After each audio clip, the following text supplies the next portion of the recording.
नमस्कार साथियों, आज एक बहुत ही महत्वपूर्ण टॉपिक को लेकर फिर से मैं आप लोगों के सामने उपस्थित हूँ। साथियों, जैसा कि आप सभी जानते हैं, उत्तराखंड के अंदर मेडिकल कॉलेज के 1455 पदों पर जो नर्सिंग अधिकारियों की भर्ती प्रक्रिया चल रही है, उसमें डॉक्यूमेंट वेरिफिकेशन का काम 5 अगस्त 2024 को भी सुचारू ढंग से चालू रहा। साथियों, आज हम जानेंगे 5 अगस्त 2024 को डॉक्यूमेंट वेरिफिकेशन में कितने लोग उपस्थित थे, कितने लोग अनुपस्थित थे, कितने लोग ऐसे थे जिनका सिलेक्शन स्वास्थ्य विभाग के 1564 पदों पर हुआ है लेकिन उन्होंने ज्वाइन नहीं किया और वो यहाँ भी डॉक्यूमेंट वेरिफिकेशन के लिए आए थे। कितने लोग ऐसे थे जिनका सिलेक्शन वहाँ हुआ, उन्होंने ज्वाइन किया, उसके बाद भी यहाँ डॉक्यूमेंट वेरिफिकेशन के लिए आए, आवेदन किया। कितने लोग ऐसे थे जो बाहरी राज्यों के थे, कितने लोग ऐसे थे जिनके फॉर्म रिजेक्ट हुए, कितने लोग ऐसे थे जो डाउटफुल थे कि गलत डॉक्यूमेंट्स बनाकर वो इस भर्ती प्रक्रिया में सम्मिलित होने आए थे।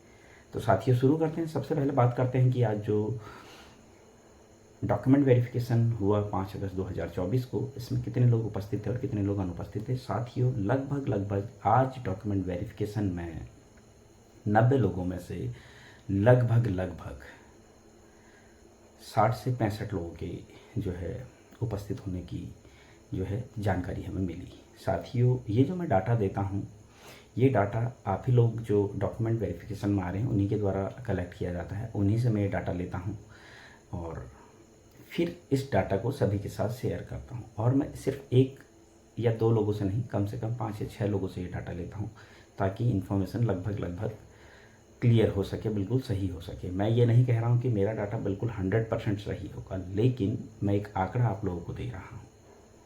तो साथियों, आज 60 से 65 के करीब जो है डॉक्यूमेंट वेरिफिकेशन में कैंडिडेट पहुँचे।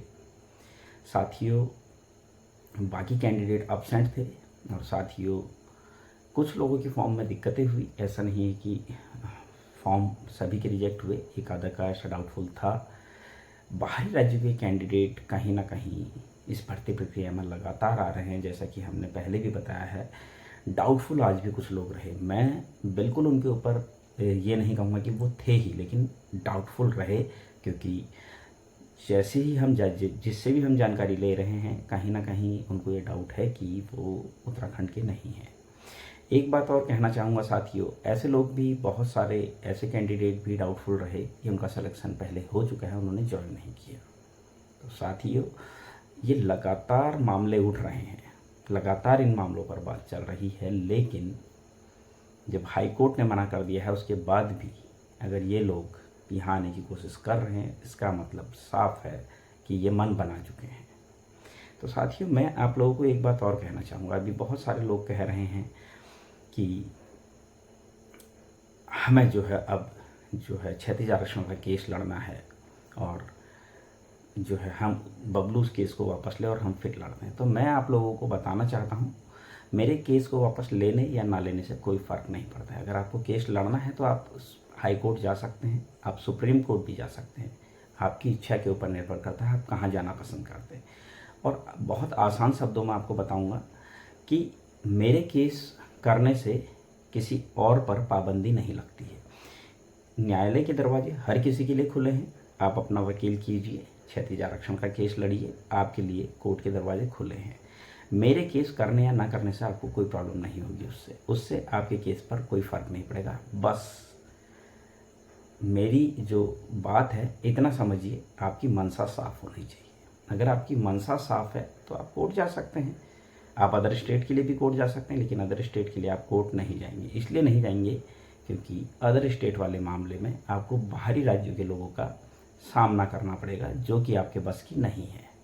अगर आपको लड़ाई ही लड़नी है तो आप बाहरी राज्यों के खिलाफ़ क्यों नहीं लड़ रहे हैं, क्यों लोगों को मूर्ख बना रहे हैं? ये बहुत बड़ा सवाल है।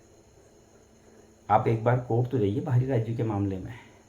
अब उसमें ये मत बोलिएगा कि जिसने केस लिया है पहले वो वापस लेगा, उससे कोई फ़र्क नहीं पड़ता। आप किसी से भी पूछ लीजिए।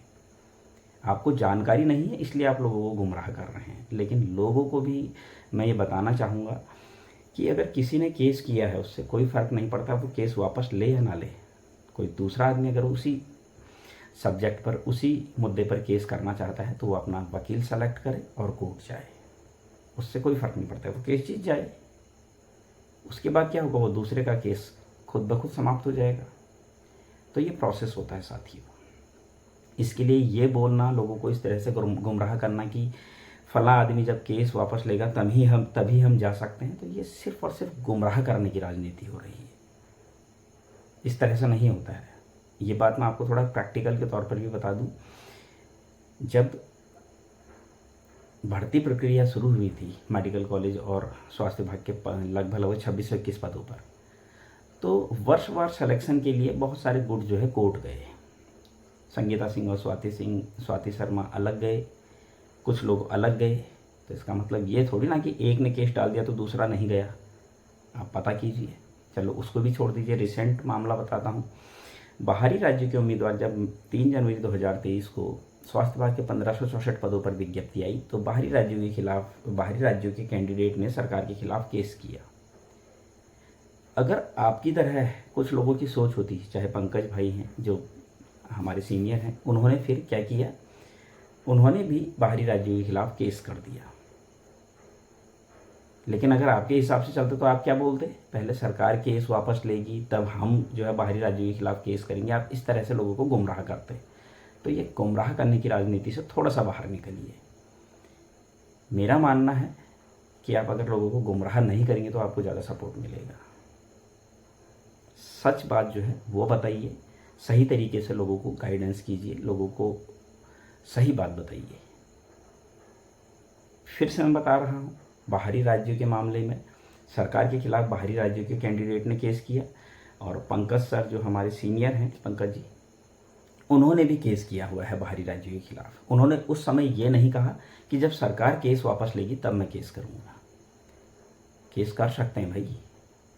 इसी तरीके से जब ईयर वाइज सिलेक्शन का जो केस था, संगीता सिंह और स्वाति शर्मा जी ने डाला था, तो उन्होंने सरकार के खिलाफ डाला था, सरकार की नीति के खिलाफ डाला था, और उसी समय जो है बाकी लोगों ने भी डाला था ये केस। हाई कोर्ट में ही जो है पिटीशन फाइल हुई थी। तो अलग अलग गुटों ने अलग अलग तरीके से अपने अपने तरीके से केस फाइल किया था, और वकील अलग अलग थे। आप किसी से ही पूछ सकते हैं। तो इस तरह से किसी को गुमराह ना करें कि वो आदमी केस वापस लेगा तभी हम केस लड़ सकते हैं। ये गलत तरीके से आप लोगों को गुमराह कर रहे हैं। लोगों को गुमराह करने के साथ साथ आप क्या कर रहे हैं, सिर्फ और सिर्फ अपना उल्लू सीधा कर रहे हैं, बाकी कुछ नहीं कर रहे। तो इस तरह की राजनीति ना करें। आपको केस करना है आप करिए, बहुत अच्छी बात है आप केस करना चाह रहे हैं, आपके लिए कोर्ट के दरवाजे खुले हैं। मैं कौन होता हूँ आपको रोकने वाला, या कोई और कौन होता है आपको रोकने वाला। आप स्वतंत्र हैं केस करने के लिए, आप अपनी इच्छा से जब चाहे कोर्ट जा सकते हैं। इसके लिए किसी ने आपको रोका नहीं है। तो प्लीज़ मैं आप सभी से एक निवेदन करना चाहूँगा, कोई भी अगर आपसे कहता है कि फला आदमी जब केस वापस लेगा तब, तो उससे 2-4 सवाल ज़रूर पूछिए कि उसके केस से आपका क्या लेना देना है। आप वकीलों से भी डिस्कस कीजिए। ये लोग सिर्फ गुमराह कर रहे हैं। और मैं एक बात और कहना चाहूँगा, मैं कहना नहीं चाह रहा था लेकिन कहना जरूरी है। जो सबसे पहले कोर्ट में अदर स्टेट के सीनियर्स के खिलाफ जो पिटिशन फाइल हुई थी, वो हुई थी कि उनको एनओसी ना दी जाए। बिल्कुल सही है। धन सिंह रावत जी जो हमारे स्वास्थ्य मंत्री डॉक्टर धन सिंह रावत जी ने साफ साफ बोल दिया था कि उनको एनओसी नहीं दी जाएगी। हमको थोड़ा सब्र रखना चाहिए। हमारे स्वास्थ्य मंत्री डॉक्टर धन सिंह रावत जी कह रहे हैं उनको एनओसी नहीं दी जाएगी, मतलब नहीं दी जाएगी। उसके बावजूद कुछ लोग कोर्ट गए अपने आप को 30 मार खान समझने के लिए, और उन्होंने कोर्ट से परमिशन ले ली। अच्छी बात है। फिर वो दोबारा कोर्ट गए भर्ती रोकने के लिए, स्टे लेने के लिए। ये सबको पता है। जब वो स्टे लेने के लिए गए तो कोर्ट ने रीज़न पूछा। रीज़न उन्होंने ये बताया कि जो सीनियर्स है वो यहाँ अप्लाई कर रहे हैं, इसलिए हम स्टे लेने आए हैं। फिर कोर्ट ने सीनियरों को रोका। अभी एक पक्ष कोर्ट गया है आप लोग, अभी दूसरा पक्ष कोर्ट नहीं गया है। इस चीज़ को याद रखिए। दूसरा पक्ष जब कोर्ट जाएगा तो चीज़ें उलझेंगी। इस चीज़ को आप याद रखिएगा। एक पक्ष के कोर्ट जाने से चीज़ें सॉल्व नहीं हो जाती है। दूसरा पक्ष जब जाएगा, उनसे भी जब वो अपना पक्ष रखेंगे तब चीज़ें बहुत उलझ जाएंगी। इस चीज़ को आप याद रखिएगा। तो मैं आप लोगों से सिर्फ और सिर्फ एक ही बात कह रहा हूँ, लोगों को गुमराह ना करें, सही दिशा दें, सही तरीके से उनको बताएं कि किस तरीके से क्या होता है। आपको भी अगर नॉलेज है तो, नहीं है तो आप प्लीज़ वकील से पूछें। वकील से सारी जानकारी लें, और अच्छे वकील से सारी जानकारी लें, वो आपको हर एक चीज़ क्लियर करेंगे। उम्मीद करता हूँ साथियों आपको आज की जानकारी पसंद आई होगी। आगे भी मैं इसी तरह की जानकारी आप लोगों के लिए लेकर आता रहूँगा। तब तक के लिए धन्यवाद।